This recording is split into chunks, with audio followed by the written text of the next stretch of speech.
नमस्कार, मैं हूँ लीला। स्वागत है आपका हमारे चैनल में। आज का विषय है पशुपति व्रत संबंधी सभी नियम A to Z विधि बारे जानकारी।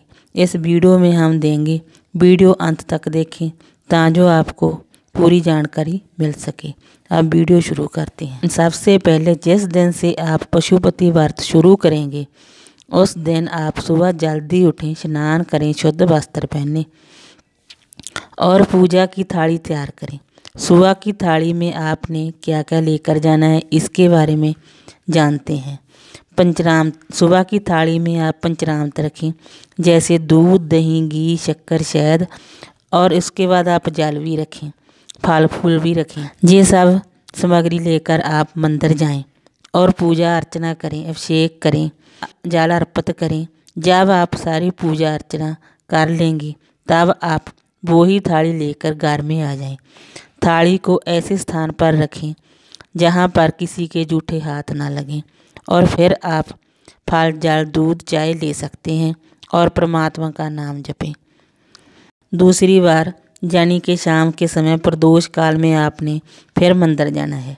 मंदिर जाने के लिए पहले आप स्नान करें, शुद्ध वस्त्र पहनें और शाम की पूजा की थाली आप तैयार करें। ऐसी जो थाली आप सुबह लेकर गए थे, शाम उस थाली को आपने शाम की पूजा के लिए तैयार करना है।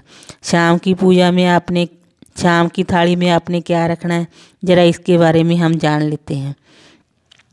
शाम की थाली में हमने 6 दिए रखने हैं घी से भरकर।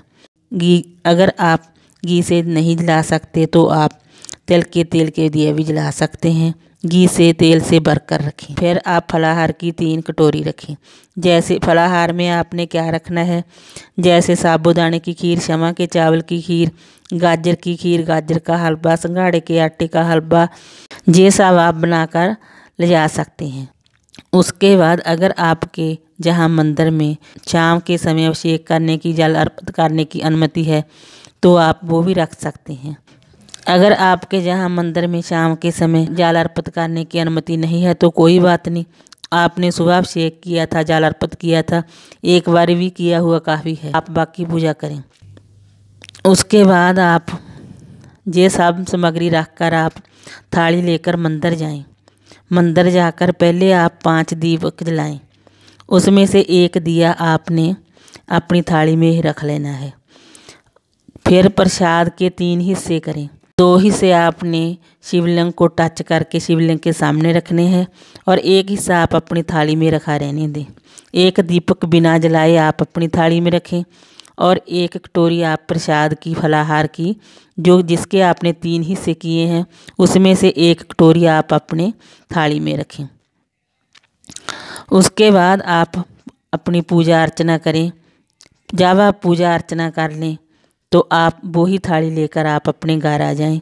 घर आकर घर में प्रवेश करने से पहले एक दिया आप बिना जलाए मंदिर से लेकर आए थे, उस दीपक को आप अपनी राइट हाथ में जलाकर रखें। उसके बाद घर में प्रवेश करें। उसके बाद जब आप फलाहार करने बैठें तो सबसे पहले आप जो मंदिर से एक हिस्सा लेकर आए थे उसे ग्रहण करें। अगर आपको संतुष्टि नहीं हुई तो आप और फलाहार ले सकते हैं। उसके बाद आपने अनाज और नमक नहीं खाना है। हाँ, आप दूध, चाय, फल वगैरह ले सकते हैं। इसी तरह आप अपने व्रत को पूर्ण करें। उसके बाद आपने अगले दिन व्रत पारण करना है। स्नान करने के बाद आप नमक और अनाज का भोजन ग्रहण कर सकते हैं। अब बात करते हैं कि गर्भवती महिलाएं इस व्रत को रख सकती हैं। जी हाँ, इस व्रत को गर्भवती महिलाएं रख सकती हैं। आपको ज़्यादा देर भूखा नहीं रखना है। खाते पीते आप व्रत रख सकते हैं। बाकी आप अपने डॉक्टर की सलाह से ही व्रत करें। क्या इस व्रत को कुंवारी लड़कियां रख सकती हैं? जी हाँ, इस व्रत को कोई भी रख सकता है। लड़कियां भी रख सकती हैं, लड़के भी रख सकते हैं, मैरिड भी रख सकते हैं, अनमैरिड भी रख सकते हैं। इस व्रत को हर कोई रख सकता है। इस व्रत में ऐसा कोई बंधन नहीं है कि इस व्रत को सिर्फ विवाहित महिलाएं ही रख सकती हैं। इस व्रत को कोई भी रख सकता है। अब बात करते हैं पीरियड्स में हम व्रत कैसे करें, कैसे हम नियमों का पालन करेंगे। पीरियड्स में आपने व्रत रखना है, परंतु व्रत आपका गिनती में नहीं आएगा। और इस व्रत में इस दिन आपने पूजा भी नहीं करनी, मंदिर भी नहीं जाना, किसी मूर्ति को स्पर्श भी नहीं करना है। अगर आपको लगता है कि हमें ये पूजा करनी चाहिए तो आप अपने घर के किसी और सदस्य से ये सारी पूजा आप करवा सकते हैं। सुबह भी आप पूजा करवा सकते हैं, शाम की भी आप पूजा करवा सकते हैं। परंतु जिस घर के सदस्य ने आपकी ये पूजा करनी है उसको सबसे पहले सुबह जल्दी उठना होगा, स्नान करना होगा, शुद्ध वस्त्र पहनने होंगे। फिर वो सुबह की थाली तैयार करें, मंदिर जाकर पूजा करें। जो सदस्य आपकी जगह पर पूजा करेगा उन्हें कोई व्रत नहीं रखना है। इसी तरह वो शाम की पूजा भी कर सकता है। और शाम की पूजा करने के बाद आप उस दिन भी हो सके तो फलाहार ही करें।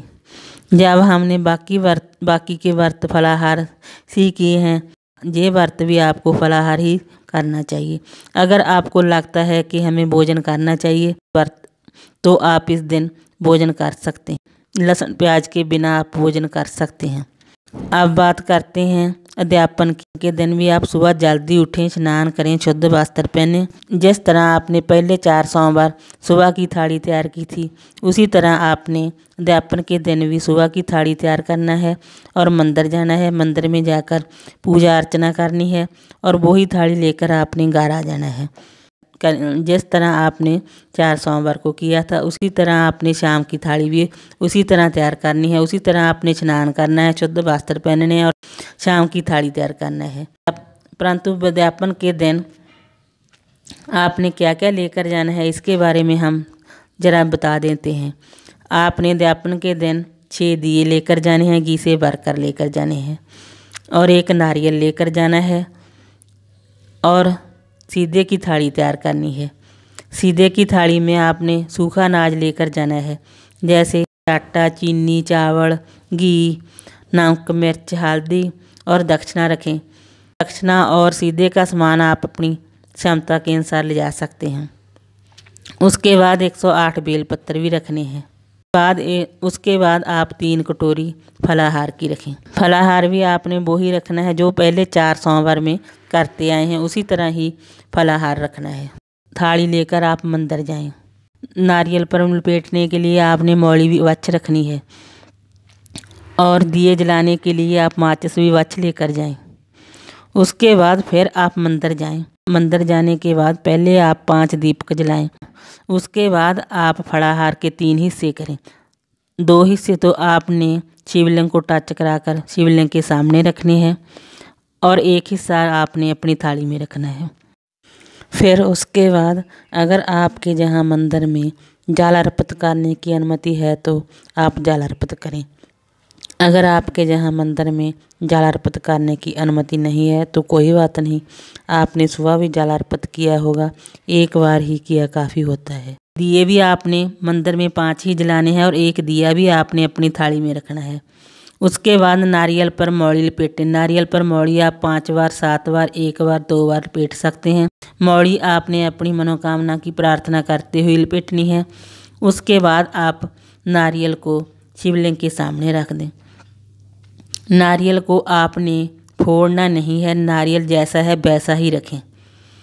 उसके बाद आपने 108 बेलपत्र जो लेकर गए हैं वो अर्पित करने हैं। बेलपत्र आप चिकनी ओर से अर्पित करें और बेलपत्र आप 1-1 करके ही अर्पित करने हैं। 108 बेलपत्र आपने 1 बार से ही नहीं अर्पित करने हैं। जब आप घर से बेलपत्र लेकर आएँ, बेलपत्र आप किसी प्लास्टिक के डब्बे में रख कर लेकर आए ताकि उनको कोई नुकसान ना पहुँचे।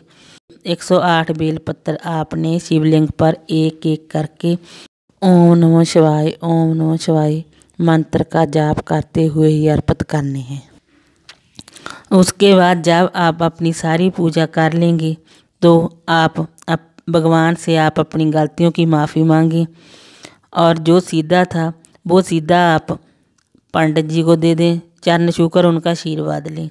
अगर आपके जहाँ मंदिर में कोई ब्राह्मण नहीं है और ना ही किसी को आप बाहर दे सकते हैं तो वो सीधा आप मंदिर में ही शिवलिंग के सामने रख कर आ सकते। सीधा और नारियल आपने अपने साथ नहीं लेकर आना है।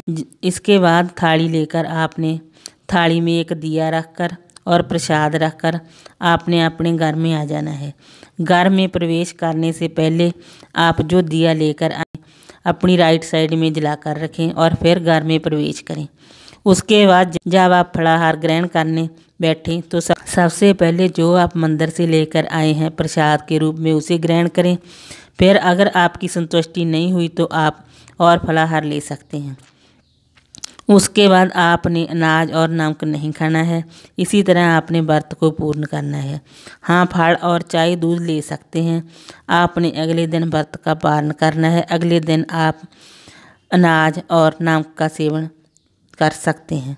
इसी तरह आप अपने व्रत पूर्ण करें। अगर आप इस पांचों व्रतों में सारे नियमों का पालन करेंगे तो निश्चित ही आपकी सारी मनोकामनाएं भगवान शिव जी भोलेनाथ जी पूरी करेंगे। नारियल और 108 बेल पत्तर और सीधे का सामान आपने 5वें सोमवार को शाम के समय ही लेकर जाना है। सभी सोमवार व्रतों में नहीं लेकर जाना है। हाँ, अगर आप डेली रूटीन में एक बेल पत्तर अर्पित कर सकते हैं तो पीरियड के कितने दिन बाद हम पूजा कर सकते हैं। वैसे तो पीरियड के 5वें दिन से आप पूजा कर सकते हैं। अगर आप 5वें दिन भी शुद्ध नहीं है तो जब आप शुद्ध हो जाएं तब ही आप पूजा करें। अशुद्धता में आप पूजा ना करें। वैसे तो मैं इस वीडियो में पशुपति व्रत संबंधी सारी जानकारी दे दी है। अगर कोई फिर भी क्वेश्चन रह गया हो तो आप कमेंट में पूछ सकते हैं। मैं आपको जानकारी देने की पूरी कोशिश करूंगी। वीडियो अच्छी लगी हो तो लाइक कीजिए, शेयर कीजिए, सब्सक्राइब कीजिए। Thanks for watching this video.